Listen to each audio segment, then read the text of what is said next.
Welcome back to Following Noadon, a Stormlight podcast. This week is episode 26, and as of this recording, we've officially been recording for 6 months of this podcast. How are we feeling about that milestone? How are we feeling about chapters 9 through 12, gentlemen? I did not realize we had 6 months. That's pretty impressive. I'm feeling really good. It went by quick, which is a good thing. I can bet you were feeling good about it. Was that a wink in the intro, Trevor? That was. Did I wink? Yes, you winked. You should play it back later. Definitely winked. I was watching. Yeah, 6 months has been awesome, guys. This has been a blast. Yeah, I've actually been really, really happy with everything we've done so far. So thanks for coming this far, and here's to the next 6 months. We are just beginning. 6 months with like one book down. One book and 12 chapters of the second. 13 if you count the prologue. One book in one part. One book in a part. All of part one, yeah. All right, talk to me. What are your 2 words, guys, for chapters 9, 10, 11, and 12 of Words of Radiance?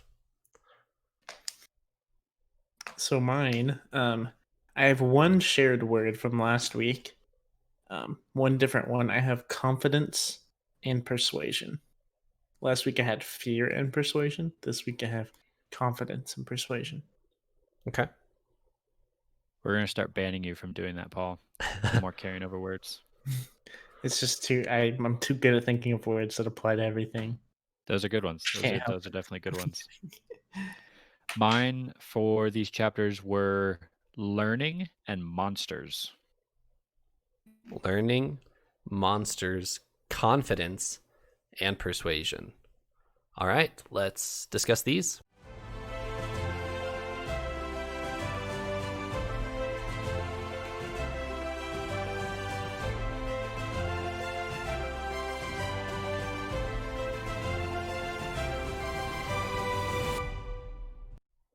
Monsters, eh? What about monsters, Eliot? Well, so actually, for the record, I know why you picked that word, but go ahead and explain it anyway. I will explain it, and it's almost entirely because of one single page that I read in all of this, and that is chapter 10, and the depiction we get there of a monster, although it's not entirely clear who the monster is or what the monster did, but there's definitely a monster somewhere.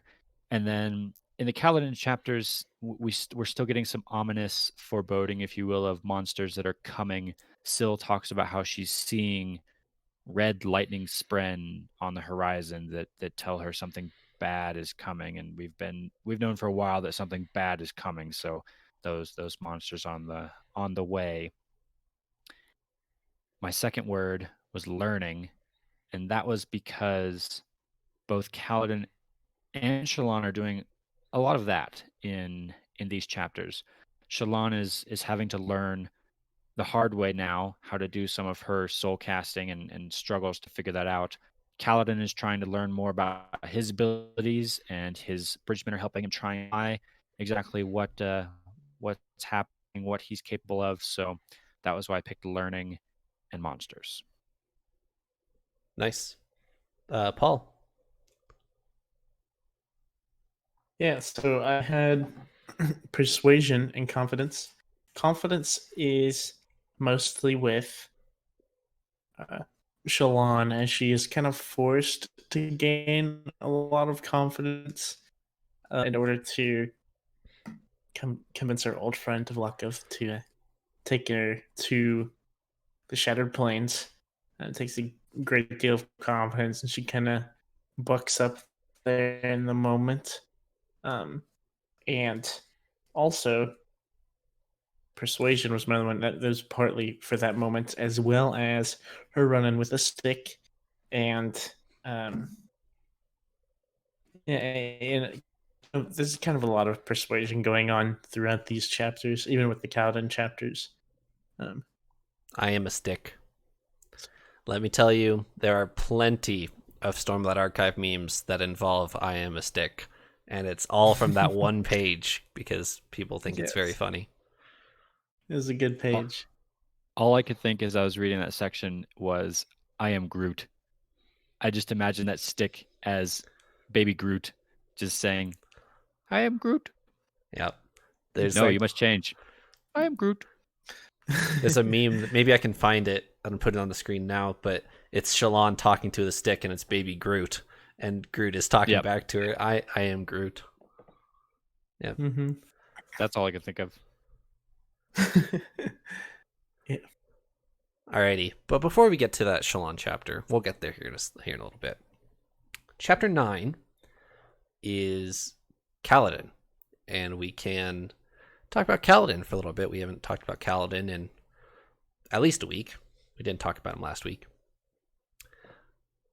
Any thoughts on this chapter? They bring the bridgemen. Teft picks two bridgemen, former bridgemen from each bridge crew, as to be kind of lieutenants or squad leaders or whatever you want to call them for their subsequent teams, and they're bringing them down here to train. And while we don't see that whole scene in this chapter, that's what they're down here for. And then Syl and Kaladin kind of have a conversation back and forth. So any first impressions on this chapter? Yeah, I definitely have some. And my first impressions about Kaladin here are actually about Syl. I When is thought, Paul not bringing up Syl whenever he can? yes, pretty much. My favorite part of most of the Kaladin chapters, kind of. Anyways, Syl, we learn a little more, like it kind of a glimpse into her backstory almost, like where she came from and why she's here, kind of. We kind of get a glimpse into that, and I thought that was super cool. Um, we also didn't know that it's like a risk for Sprin to come out like she did.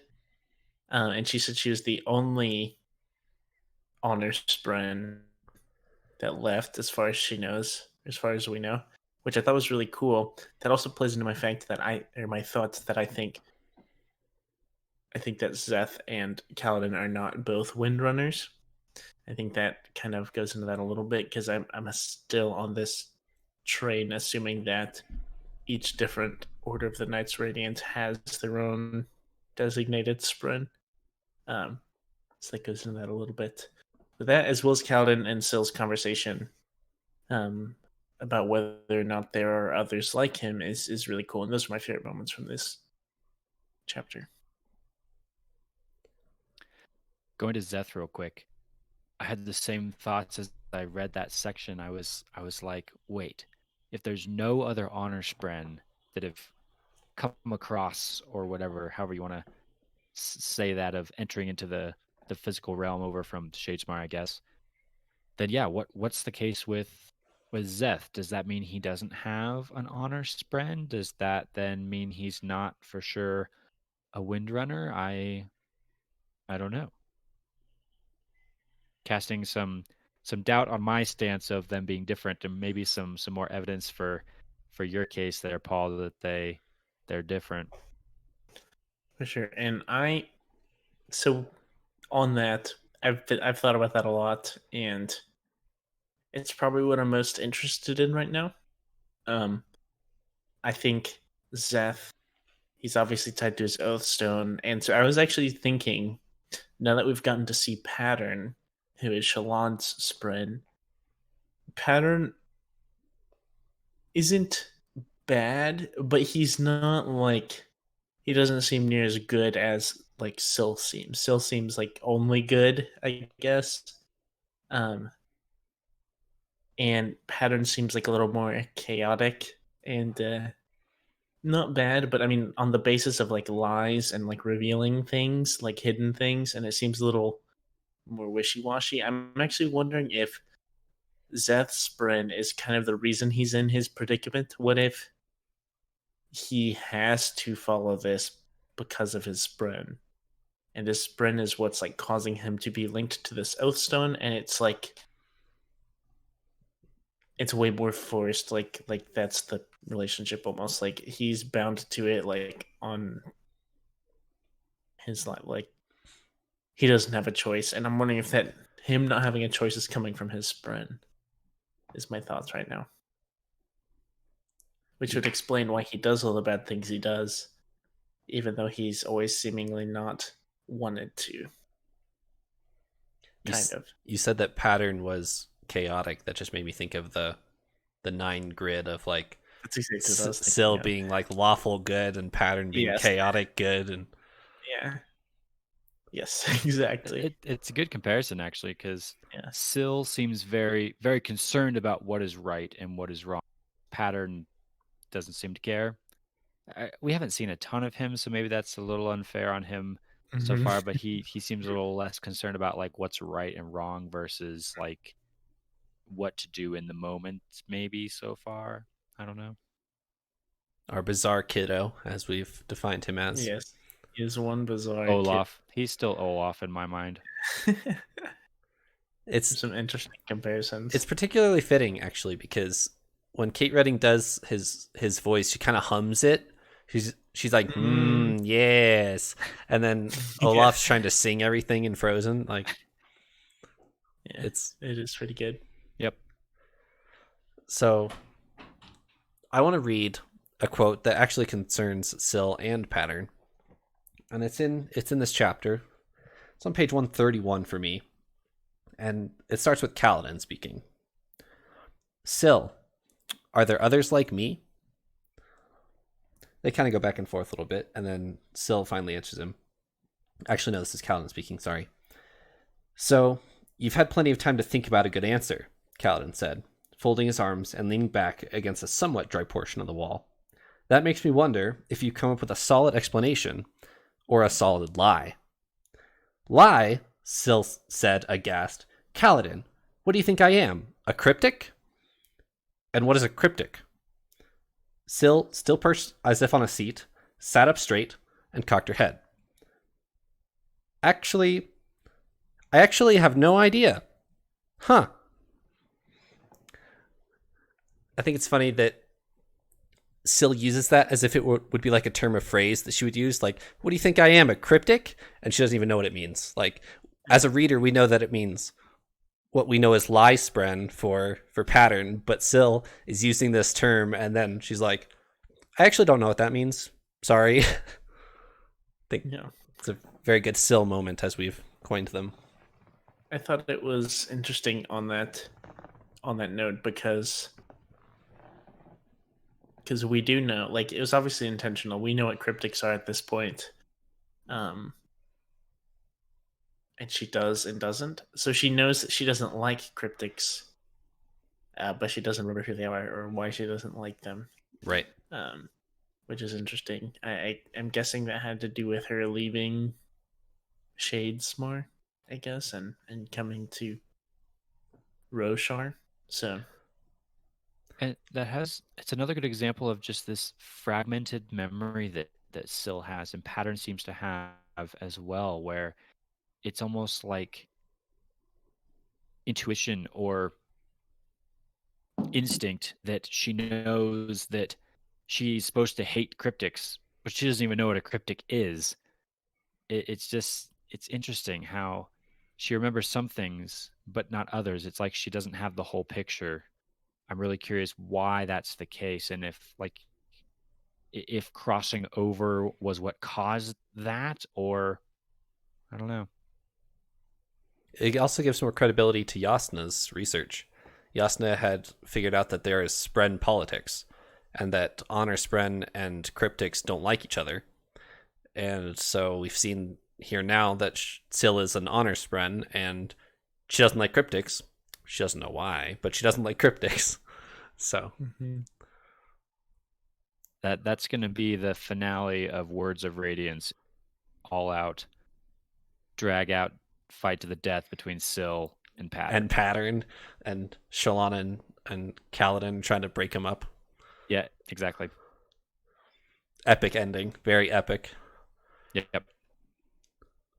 I can see it now. Forget Kaladin Zeth interaction now. Yeah. We'll just go Small for potatoes. Go for Pattern and Syl. Yep. Yeah, for sure. Do we have any guesses? So, assuming that I don't think I know enough about this to even make this guess. So now that we've seen, I guess that Syl is the only honor spren. Do we know what Order of the Knights Radiant we think Zeth might be? If he's not a Windrunner, then what could he be? Well, I don't know. Maybe I do know the answer to this, but I can't. I can't guess. Just give it a wild guess, Trevor. Just. I think he still is.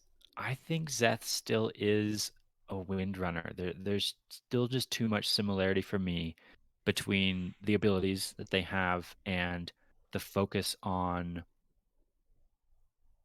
the oaths that they give. We've seen Kaladin give 2 oaths now. I don't think we've seen Zeth like give any, but so much of his like honor, so much of his identity seems wrapped around his being true to his oath stone, and that seems to fit too well with honor for him not to be a Windrunner for me.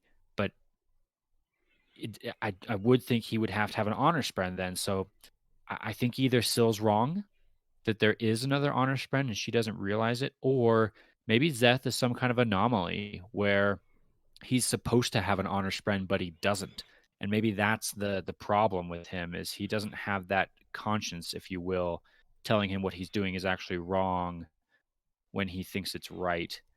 I think I'm going to stick with it. I think Zeth is somehow still a Windrunner. That's interesting. I'll say this. So, our 3-ish main characters that we've seen Surge Bind, we'll forget Yasna for now, rest in peace. But we have... Too soon. We have... Never forget. Shallan, who has a lie spren. Kaladin, who has an honor spren, and honor spren detest lies. And we have Zeth, who acts like a Windrunner, but he is truthless. Any thoughts? So,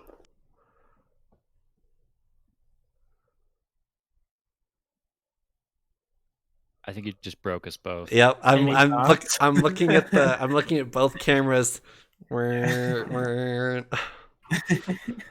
the wheels are turning right now. So my thought, what I've been so, in all honesty, I feel like I can't make a solid enough connection because I honestly don't remember the like each order well enough, like the details about them. We haven't met any of them, so it's harder to remember. The ones we haven't met. We know, I guess, Lightweaver kind of now, and Windrunner, but since he's just so like ridiculous. Like, he's kind of ridiculous, Zeth's character is. So I want to say Dustbringer, just to throw it out there, because I don't remember much about Dustbringers, but I just know that they're kind of chaotic. Like, they seem like the bad guys, almost. Okay. For what I remember about Zeth's personality, I don't think that's true, but... You may have just offended all of our listeners who are Dustbringers. Yes, I think we... Apologies out there to all you Dustbringers. Yes, I'm ignorant on the subject. Please do not take my word seriously. Take your anger out on Paul, not on me. No. Yes, I will. As a true Skybreaker would say, make sure the justice goes in the right place and and punish him, not me. Yes. True Skybreaker, sir.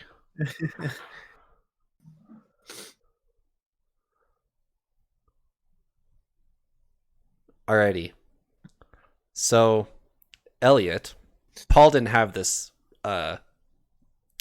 experience, but maybe he did when he was listening to it. But as you turn the page from chapter 9 to chapter 10, at this point you're used to 11, 12 page chapters, 13 page chapters, and sometimes even longer. But as you turn the page, you see, in my book, it's not even a full page of chapter, and on the audiobook it's 2 minutes and 50 seconds or so of audio. And what was your reaction to this very short chapter? I was pretty surprised. We had a couple short-ish, like Kaladin flashbacks, I think, back in Way of Kings, but they were still at least, 4 or 5 pages. So to flip the page over and see the entirety of one chapter, yeah, right there in front of me was kind of like odd. And then as I go, I think I mentioned this before, I highlight things that I want to talk about as I go.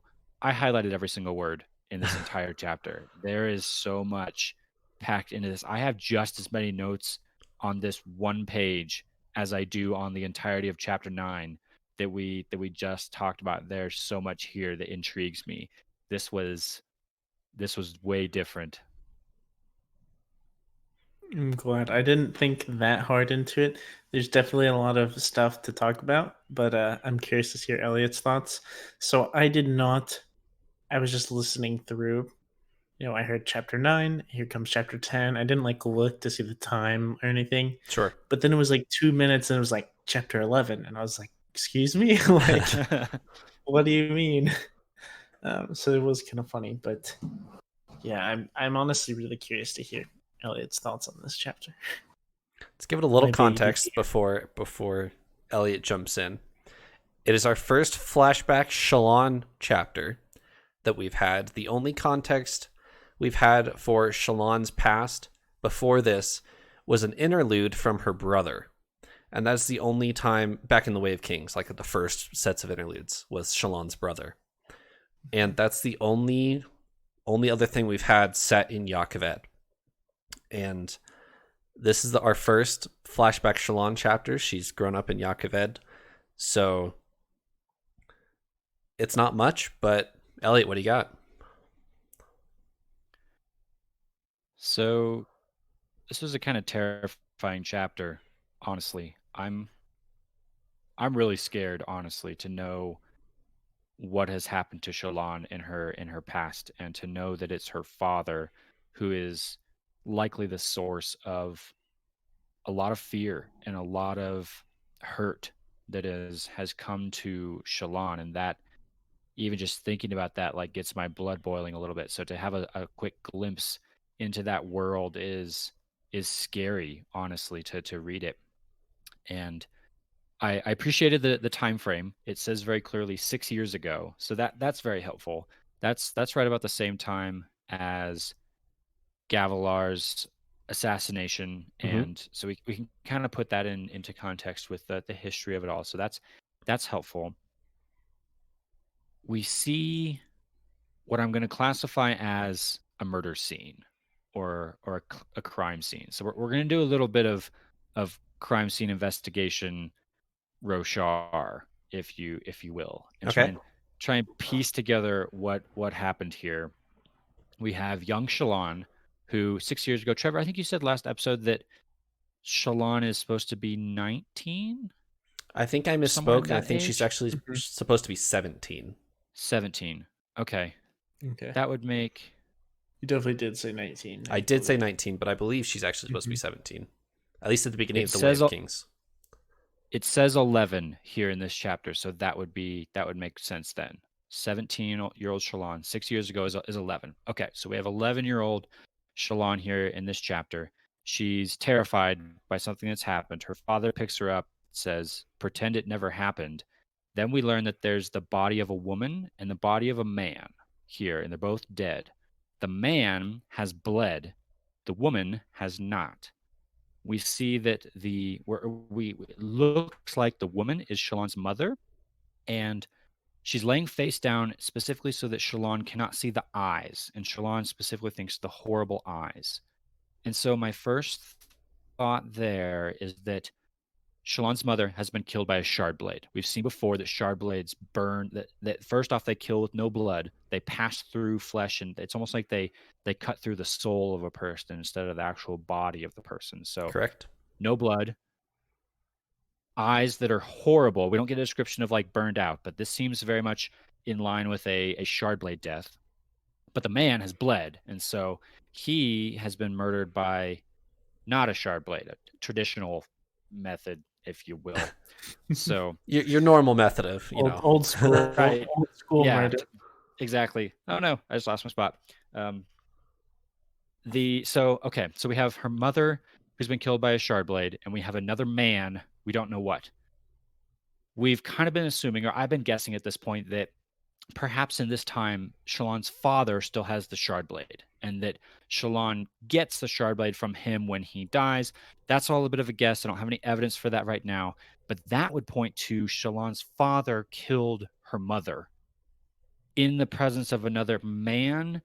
Perhaps the only thing I can think of here is maybe he caught her in like an affair or something, but the man was not killed by the shard blade, so that doesn't really make sense. He was killed somewhere else. Did like her mother kill this man, and then her father killed her because she killed the man?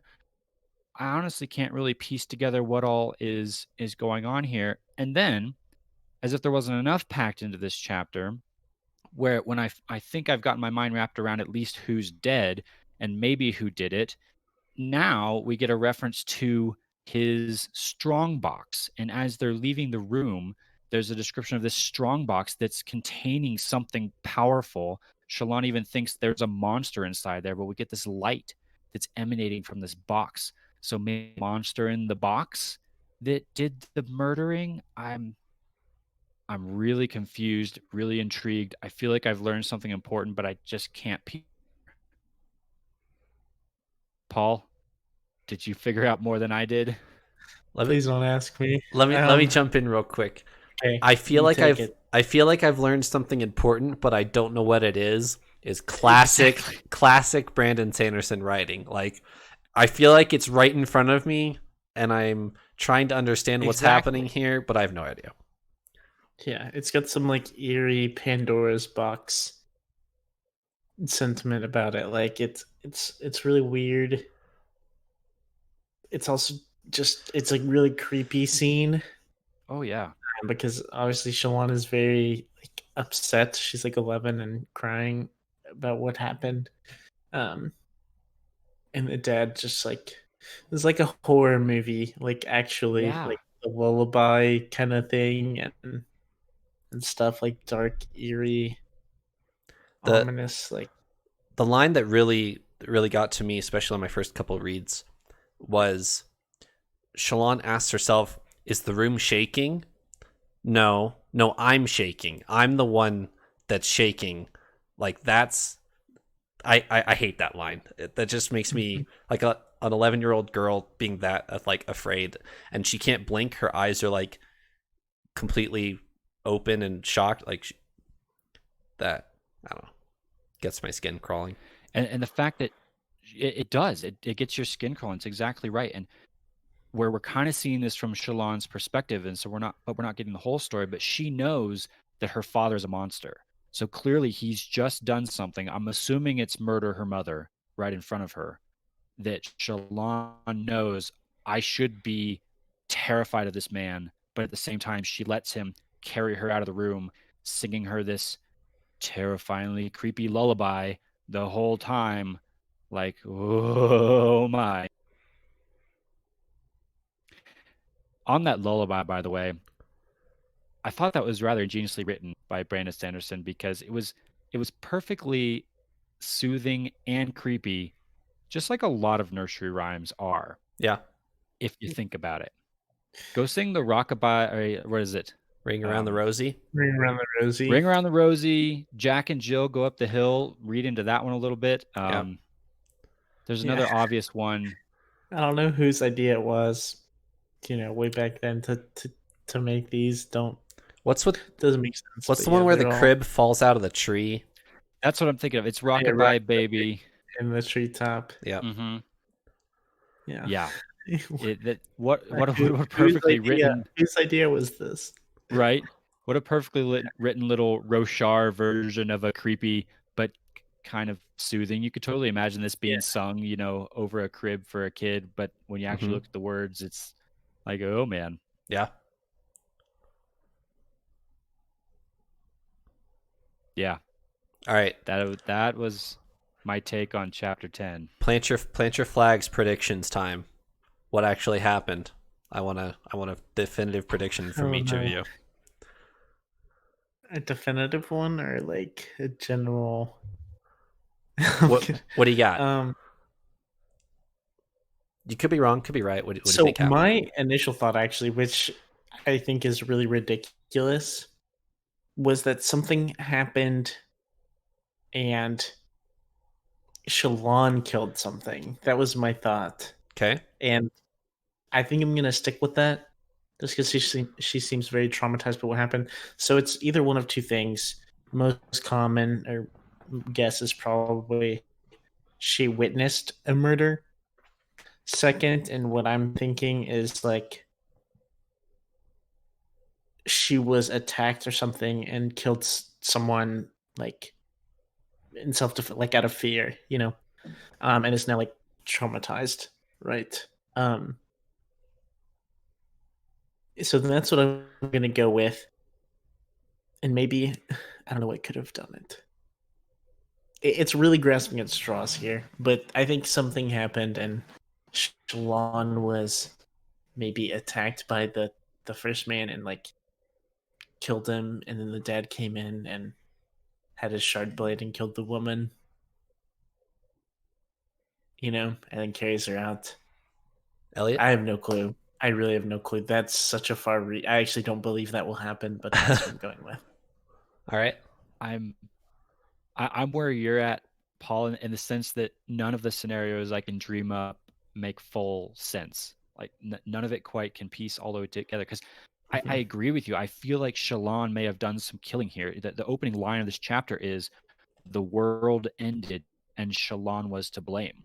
She somehow has a lot to do with what happened. I don't think she was just a witness to something that happened here. She was involved somehow, but I don't know how, because it maybe makes sense that, yeah, some man, broke in and attacked Shalon. Her mother killed him, but for some reason that enraged her father, and her father killed her mother with the shard blade, and Shalon saw the whole thing being involved. It doesn't explain the light in the box. Yeah, that's what I was thinking. I have no explanation for that. I wonder if I think pattern has something to do with what happened here. I think that pattern is either the thing in the box or is somehow involved with the thing in the box. We've just learned that Shalon has this ability with light. We've actually seen a couple dropped references of potentially her having this ability before. I don't remember which chapter it was. It might have been one from the ones from last episode, but just some mentions of like a young girl playing with light or something like that. I wonder if the thing in the box has to do with Shalon's illumination abilities and pattern, and maybe that's like she was messing around with those abilities and somehow like accidentally killed someone. I don't know. It doesn't even all make sense when you line it up. So that's as Could close as I can come, Trevor, to giving you a prediction of what happened here. I was just yeah, hoping I it could. actually Go ahead, Paul. on that topic of like pattern, I was thinking about that as we were discussing that a little bit. Like pattern could very well have been there, and also this could have been like Shalon's, fight or flight instincts causing her to maybe surge bind for the first time, but didn't know what was going Yeah. on. And maybe the light in the box was her, and maybe somehow that severe instinct, maybe her, light weaving powers can cause harm, and maybe the woman who was killed by Shalon without a shard blade. Maybe like with soul casting and stuff, it could still burn the eyes, or however that whole thing goes. Being killed by Stormlight, if that's maybe the method that causes that, or what. But yeah, we don't. I don't know.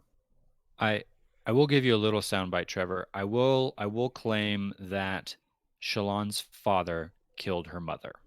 I think I have enough here to predict that, at least. Okay.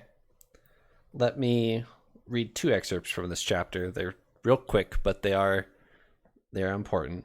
The first one you already read, which was "The world ended and Shalon was to blame." The second one is "Father gathered her into his arms, and she felt her skin squirming. No, no, this affection wasn't right. A monster should not be held in love. A monster who killed, who murdered. No, she could not move.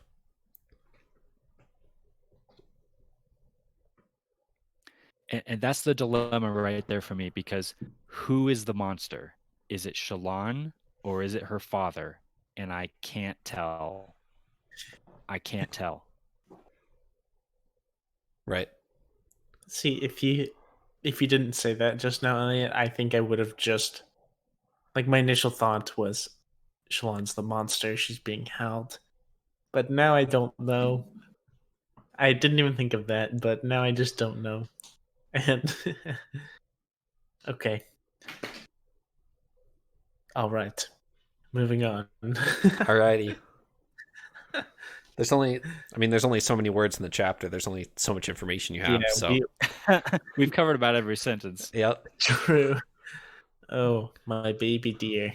All right. Crime scene postponed till next time.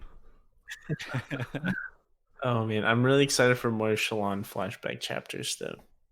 I Because- too. I hope we get more information, because I really want to piece together what happened. That'll be really fun to go off of, honestly, if we get any more tidbits.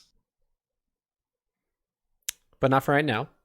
Fast forward to Shallan in the present day, and she has just survived a mutiny attack, whatever you want to call it, and she wakes up on the shores of Roshar, and she's saved by a Santhed, which at the end of chapter 7, I believe it was, she feels herself getting pulled down by something, and at the beginning of chapter 11, we see that it was the Santhed grabbing her in like a tentacle arm thing and dragging her to shore. So,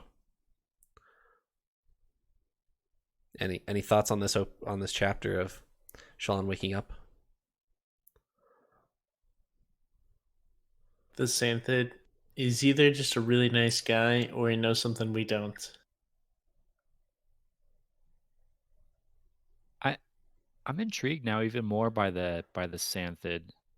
Paul, I think you might have said before that you thought the Santhed was going to be kind of a one and done kind of thing, and coming out of those chapters, I thought that was a good prediction. I thought that it was going to be symbolic of something that we maybe sort of kind of understood, probably didn't, and then maybe it was going to be a reference later on. But no, right away we see the Santhed save Shallan, which seems kind of interesting. Why is the Santhed so concerned about Shallan? Why is it drawn to her the way it is?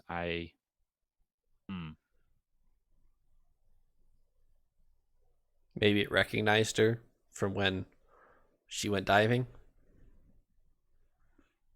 That's my thought. But I don't know why I couldn't stop laughing for a second because I keep thinking of Free Willy. I don't know if y'all seen those movies, but yeah, it's not super comparative. But I just think of like,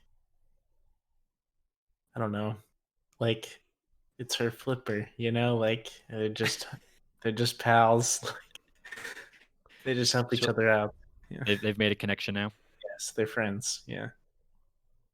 No, but definitely on a serious note, the Santhed is a big mystery. It's just a big question mark. We don't know if the Santhed is just like a weird rare whale that just kind of it saw Shallan and was like, "Ooh, let me toss you around." Or like I'm assuming because like we know that, or from what we know right now, the Santhed hasn't done anything else.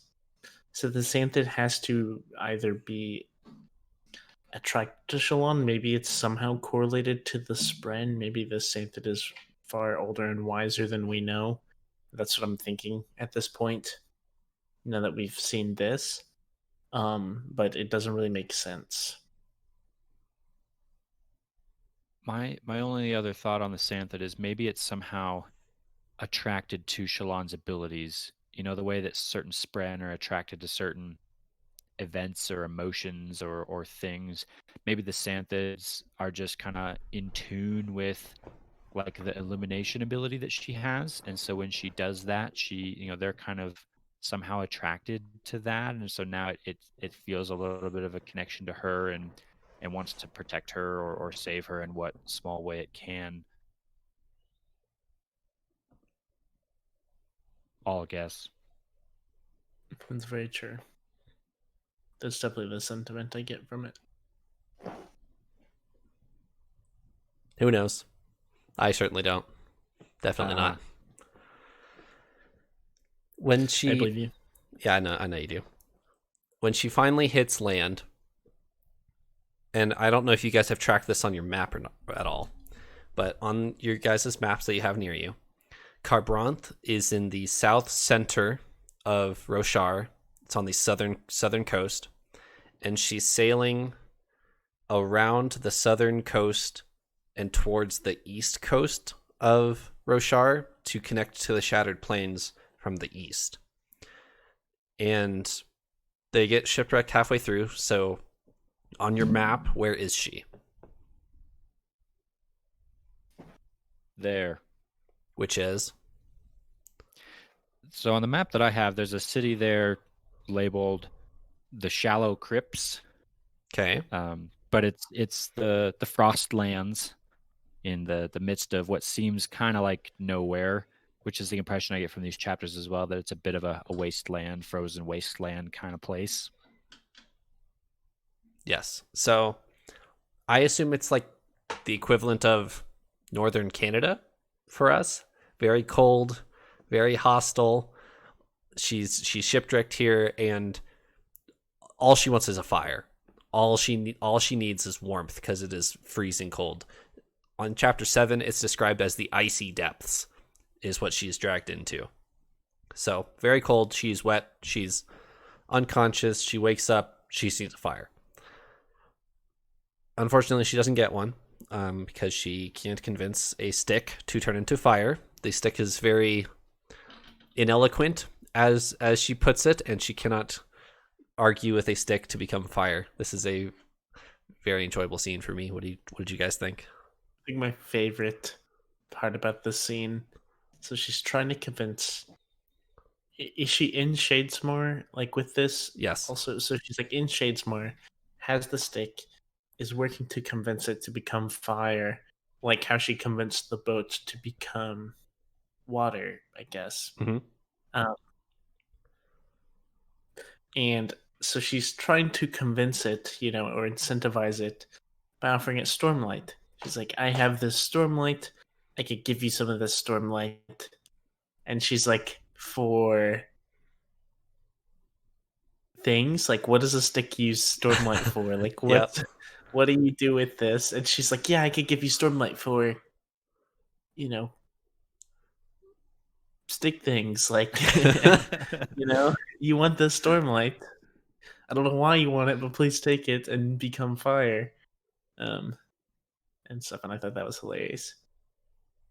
It seems such an odd magic system that in order to transfigure an object into another object, you travel into another world and try and make your case as to why that object should change from one to the other. And if you don't make your case good enough, the object's just going to be, nope, I'm a stick. I like being a stick, and I'm going to be a stick until you convince me I shouldn't be a stick. And it just seems so funny to me that's the method, is she has to go have an argument with an inanimate object to try and get it to turn into fire. It's very bizarre. And I'm wondering, like, is that really going to be the reoccurring thing? Like, anytime Shalon needs to do anything, she goes into Shadesmar, grabs it, and is like, please help, like, please change. Like, is that going to happen every time? Surely there's a more... Well, and think about Yasna too. Like, is that how she does her soul casting as well? I mean, we've seen her like in the scene in Carbranth where they go into the alley and she soul casts the human beings into these other elements. She seems to do that pretty instantaneously. It's not like everyone kind of pauses while we wait for Yasna to go have some arguments with Spren and make her case. Stop living. Please just like... Right. Yeah. Right. And so either Shalon or not Shalon, Yasna is really good at that and is really well practiced at convincing Spren to become other things and can do it really quickly. Or maybe that's not how Yasna does it. Maybe hers is a little differently. So I'm curious if this is how Shalon is really supposed to be doing this, and she just has to get better at convincing Spren, or if she's kind of doing it wrong. I don't know. It would be pretty entertaining, honestly, if this was the way to do it. I took it on that aspect or on that avenue of thought. Um, I don't know if time is the same when you go into Shadesmore. Do we know anything about that? Because you were saying like No. Yasna when they're in the alleyway and all that stuff, like going in, like did she go into Shadesmore and do that like in the blink of an eye? Because that definitely didn't happen. But it is, I guess, possible that she went into Shadesmore, but there's like not a concept of time, and so Right. all that gets blurry and stuff. But yeah, I think there's got to be a more direct way of soul casting. If you remember, the first time Shalon ever soulcast that we've seen, she may have in the past, but the first time that we've ever seen was a goblet in her private rooms of Carbranth. And she doesn't have a conversation with it. She just accidentally touches it and it turns to blood. So It does say, though, I'd have to go back and look because I'm doing this off of memory. In that chapter, the Spren does say, "I will change," or yes, somebody it does. says, "I will change," and so it's not like she had an argument with it to convince it, but something convinced it, or it was convinced that it needed to change. Right. It seems. Also, on my first read, I thought it was very interesting that she didn't seem to have much trouble convincing an entire ship to change into water, but she's got a really hard time convincing a stick to not be a stick. I thought that was pretty funny. Yeah, that is. And I thought about that a bit because there seems to be a big difference in necessity. Like it talked about with the ship, how prideful it was. It was very proud of its work it does for its crewmen.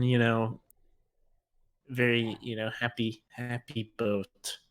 Um, and in this case, it's just a stick, and I want you to turn into fire because I'm cold. But in the other, she was like, if you don't turn into water, all your crewmen that you love are gonna like die and stuff. And so there's a big difference in the persuasion point. So it's kind of interesting. But yeah, I think that's definitely why it happened. But yeah, it's kind of strange still. Also, on my original read through of this, I thought it didn't make sense to me that a stick could have a single spren and an entire boat could have a single spren. Like, what are boats made out of? A bunch of wooden planks. Like, Yeah. do the wooden planks not have spren and the stick does? I didn't know how that worked. That's actually a great question, because if you think back to the prologue, Yasna encounters what is perhaps, it's not clear, but maybe the spren for the entire castle. Like she touches a spren or one of the spheres and she gets the impression of the entire castle. But that doesn't make sense because you'd think each individual element of the castle would have its own spren if Shalon is talking to a stick, vase and statue and Right. stairway or whatever. So if you remember like in the prologue, she does both. She finds the sphere of the entire castle, but she also finds the sphere of Telenolot's statue and a vase and a lamp. So she finds both. Right. Is it like all levels, right? So you could find the vase and the lamp and the statue in the castle. Could you find the city and the world? Like, can you just convince the world to like soulcast the entire universe? Yeah, He's got the whole world in it. and He got the whole. Literally. Sorry, that's what came to mind when you said that. Yep. Yeah, that opens up an entire crazy realm of possibilities here. Yeah, I don't know how Spren work now. Thought I was starting to understand how Spren work, and now I feel like I less understand. Yeah, I understand it, but you know, I'm sure you do, Paul. I'm sure you do. it is difficult. But yeah, I fully understand. Alrighty. Any closing? Oh, sorry. Chapter 11. She finally finds a fire, falls asleep in front of it, and wakes up with a bunch of slave traders around her.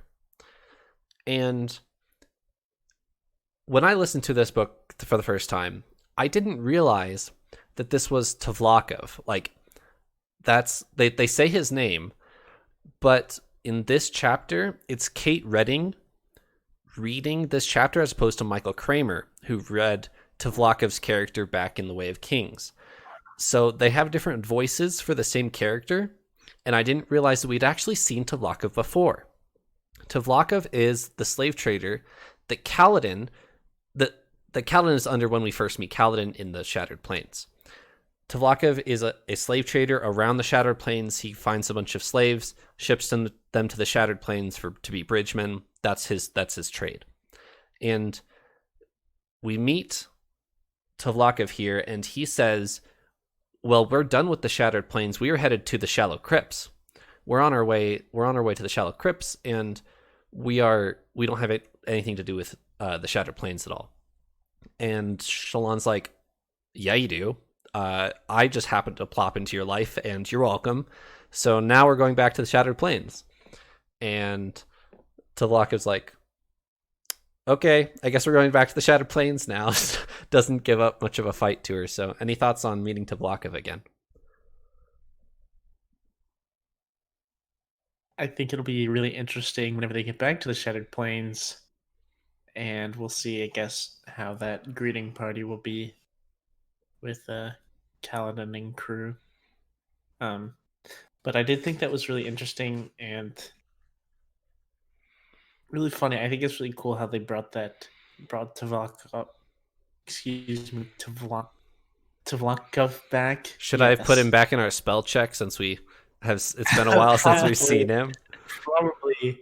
Apparently, I can no longer say his name, much less try to spell it. But yeah, I'm. It's one of those things that seems small at the moment. Like, oh, okay, welcome back, I guess. But it might turn into something bigger. We'll see. I've kind of just been under the impression that it's not going to be a major thing. It's just kind of a little crazy coincidence. Sure. Yeah, I can't decide if that's going to be important either. If that's just kind of a little Easter egg callback to, hey, remember this time when Kaladin was here? As we're going to talk about here in a second, Kaladin's already encountering someone he maybe doesn't have some fantastic feelings towards. So, yeah, having Tavlakov show up at the Shattered Plains again may also add to that another person for him to not really want to encounter again. But my first thought on this was a little bit of fear for Shallan that the slavers are gonna take her as a slave and sell her as a slave. But she brings up a good point, which actually makes a lot of sense, just given this kind of structure of society in Roshar, and that they can't really do that because she's a Liodized and because she's so, just by the color of her eyes, has this societal hierarchy position.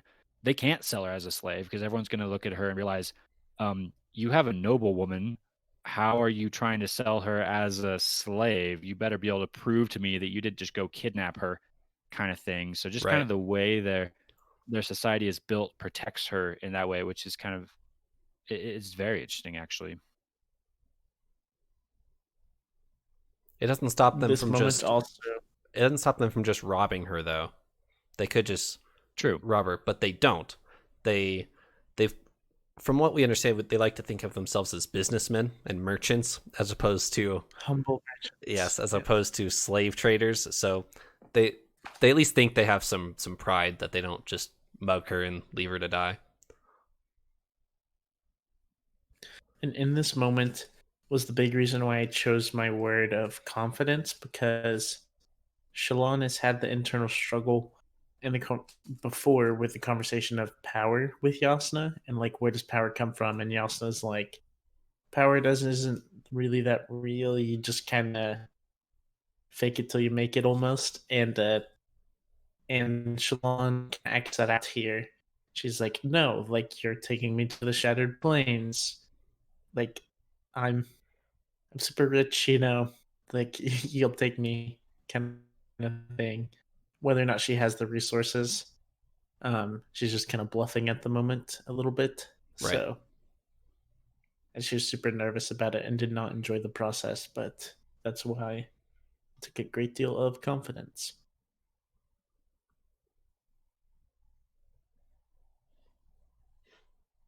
Agreed. Now, any closing thoughts on chapter 11? Think we hit it. Okay. Chapter 12. Kaladin sticks Lopin to the side of a wall.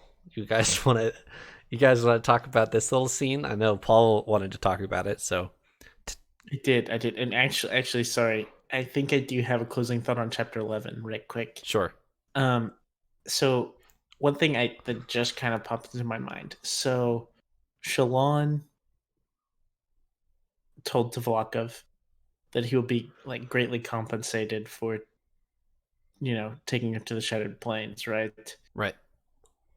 Does she herself have the money to compensate him? She doesn't, right? Like she's expecting to kind of get that whenever she gets there, Correct. I'm assuming.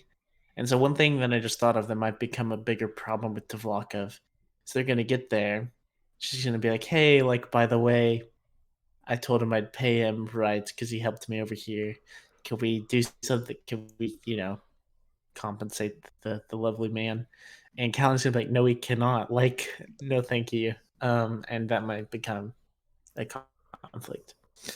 That was my last thought that I just thought about. So That's a good point, Paul. I didn't think about that. I'd kind of been assuming that there was money in Yasna's chest that she Could found, and that be. Shalom was banking on that. But yeah, maybe not. Maybe she is relying on the money she's going to get from the Kolins when she gets there. And yeah, that scene is probably going to heavily depend on who greets her when she shows up. Does she meet Navani? Does she meet Dalinar? Because depending on who is in the reception party there, that's going to go down very differently. Very true. Yeah, that could be awkward. So yeah, While we're on the topic, it also brings up the question of, is her betrothal still on now that Yasna's question. dead? Because Yasna's the one who arranged that. So as far as legality goes, is she still betrothed because there was no signature anywhere? Or is Adolin going to be interested at all? And because Yasna's not there to convince him, is that going to be a problem? Etc. that might turn into an interesting thing.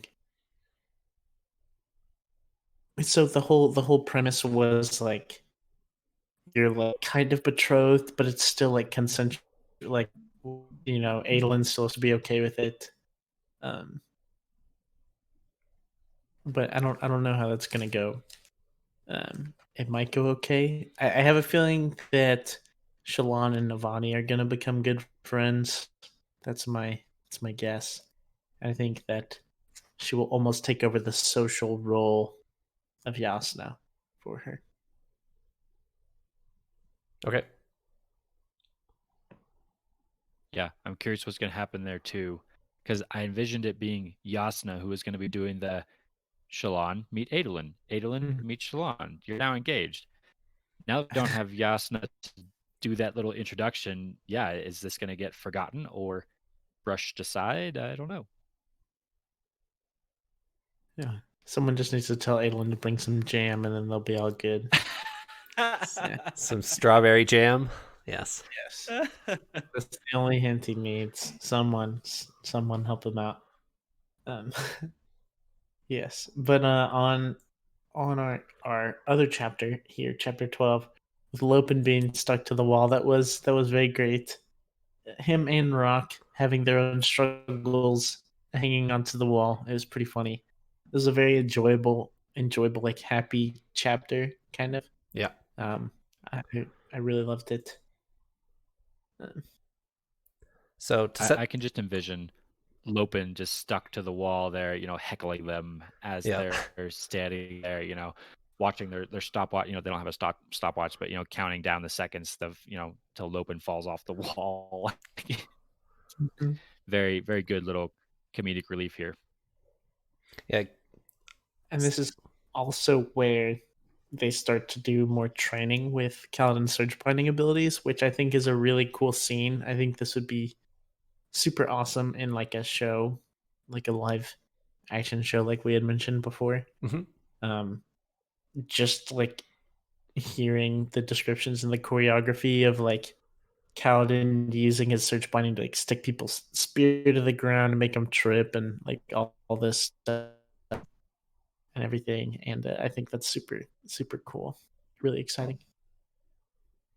If he, Sigzil is trying to test Kaladin's abilities. He's trying to put some numbers to it, if you will. He's trying to see like if he sucks in one Stormlight, like one sphere's worth, what does that do for him? And if do all the spheres carry the same amount of Stormlight? Can he do the same things with each type of each type of gemstone?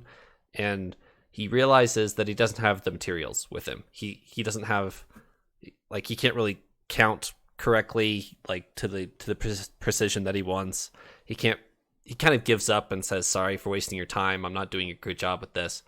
And Lopin's like, "No. This isn't a waste of time. All right, fight me with everything you got, and we'll see what you got." And it turns into the three of them trying to face down Kaladin, and Kaladin realizing, "Wow, I can do a lot with this. I can stick people to walls. I can make people trip. I can stick people to the floor. I can do all sorts of cool stuff." And Rock, actually, he's shown his first kind of scene of fighting. He wrestles Kaladin, and Kaladin realizes that he's trained in wrestling. So now we know that Rock is a trained archer and a trained wrestler, but he refuses to pick up a spear. So we get some more questions about Rock, I suppose, and some more questions about Stormlight and what exactly he can do with it. He's just trying to figure things out. Real quick on Sigzil, we got the hint in, I think it was the Wandersail chapter back in Way of Kings, that Sigzil's old master was Hoid, Mm-hmm. and Sigzil's made a couple references to his previous master or something like that, and he mentions again here in this chapter that the method of investigation that he's been taught by his previous master, and then that's where he kind of goes into this rather scientific approach of trying to measure these abilities and trying to quantify all this, which they realize they can't do with the tools that they have. But that tells me actually a little bit about Hoid, actually, that Hoid taught Sigzil the scientific method, basically, of investigating, taking measurements, drawing hypothesis or writing down a hypothesis and drawing conclusions based on your data. Is that something that Hoid does a lot or is known for? I'm wondering if it might be.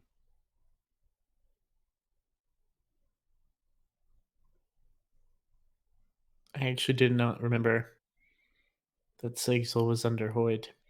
That was in the Wandersail chapter, you said? I think it came because Hoid gives Kaladin a flute, the flute that he was playing. And he says, play this, I think, and Kaladin's like, I'm not going to play that. He's like, fine, give it to my old apprentice, Sigzil.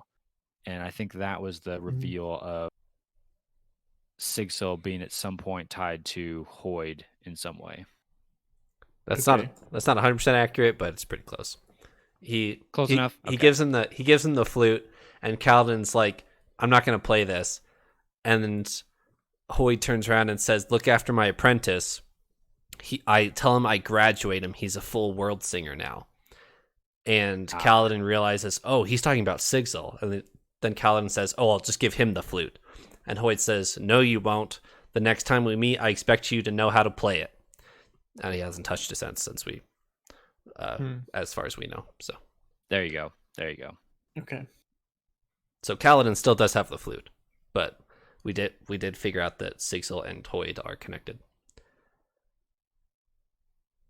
I don't know, I missed that or forgot or something, but that's pretty wild. Sigil has been probably my favorite bridge crew member so far, so that makes him even more exciting. Something I did think on that was I bet someone like Navani, I forget what they call her now. Artifabrian. Yes, thank you.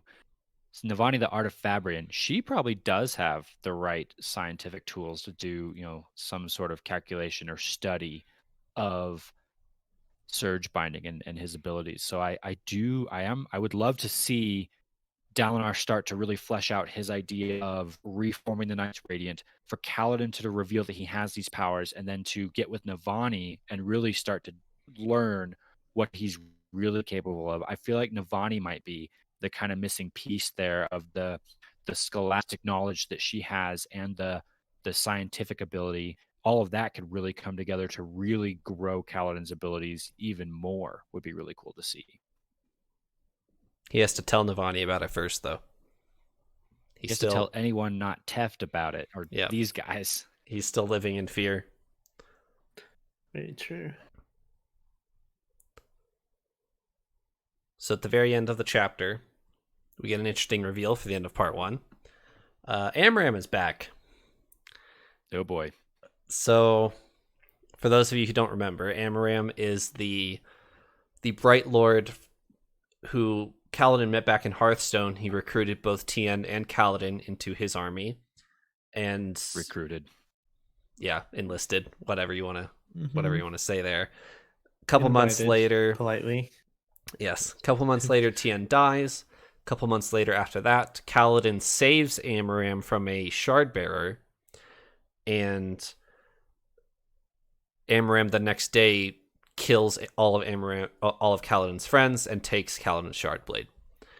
So this pulls up an interesting dynamic between Kaladin, Dalinar, and Amaram. Dalinar and Amaram are clearly friends. Dalinar has said that he's gotten a letter from Amaram, an old friend is what he says, and Amaram is going to solve some of his problems. He greets him with the words old friend, and this brings up an interesting dynamic because how dedicated is Kaladin to his role of protecting Dalinar?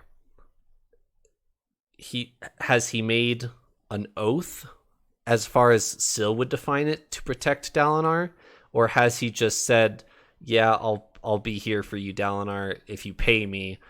Because if he gets in trouble with Amaram and tries to go off revenge of Amaram, he's probably not going to keep his job, right? As a bodyguard, he can't just go kill some other Light Eyes kill, hurt, whatever, that's a friend of Dalinar and keep his job, right? That there's some weird dynamics here. Any thoughts here? Any predictions?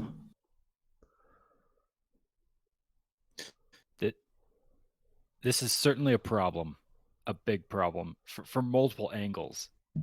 Like you're talking about, Trevor, where does Kaladin's loyalty really lie? And that's going to get questioned here. But even on the flip side, let's say Kaladin is 100% in on protecting Dalinar. He's 100% loyal to Dalinar. He knows that Amaram is willing to sacrifice someone who saved his life for his own personal gain. Dalinar has to be at risk of exactly that. We know what Amaram is capable of. Who's to say he's not gonna pull a Sadius and betray Dalinar at the moment when it's going to benefit him the most? If I was Kaladin, I'd want to make Dalinar aware of that. Is Kaladin close enough to Dalinar to have that conversation yet? I feel like probably not. I think Kaladin's going to be in a really tough spot from this point on. For sure. What I expect to happen and what I really hope happens is Kaladin has a big conversation with Dalinar, like, hey, this guy kind of ruined my life. Like, we should talk about this as we proceed. I I'm afraid that Kaladin might not do it in a good way because he seems to kind of jump to rash decisions sometimes. Not always, but he's very driven by grief in a sense, and seeing Amaram might cause him to do something really stupid. So Yep. I don't know what's going to happen. What should happen and what I hope happens is a good conversation between him and Dalinar, but I don't know. Also, on the flip side, what if Amaram recognizes Kaladin? What will Amaram be prepared to do to keep it secret? Exactly. And that's my biggest worry, is that Amaram is going to recognize Kaladin immediately, and his goal is going to become get rid of this guy because he knows the truth of, if that story gets out, that's going to do a lot of damage to my image. Here's a guy I thought I had banished to life as a slave so that no one would ever believe his story. Now he's the head of Dalinar's personal guard. A lot of people are going to believe that guy's story.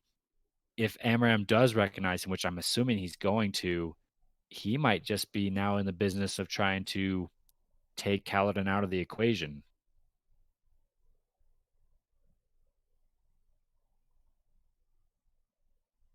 I don't know why I hadn't thought of that, but yes. I was like, oh no, how is this going to affect Kaladin? But yeah, Amaram, it's almost like a Sadeas situation. He's kind of like in a rut at the moment. Like, yes, I saw Dalinar, like when Sadeas was like, I saw Dalinar die, and then Dalinar shows up. It's like, Yep. what do I do? Almost to the same extent here. Things are going to get a little sticky in Camp Colon here. For sure. I'm super excited to read more.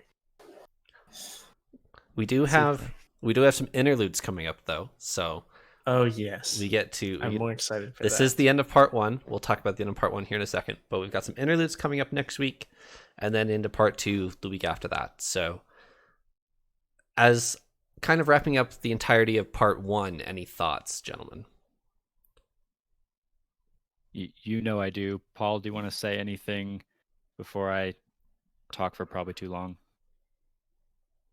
I don't have anything too major. I'm super excited more of going forward, not in retrospect.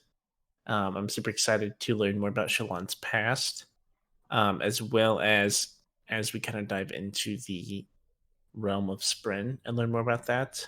Those are the two things I'm most excited about. But you can take it away on the retrospect, Elliot. All right.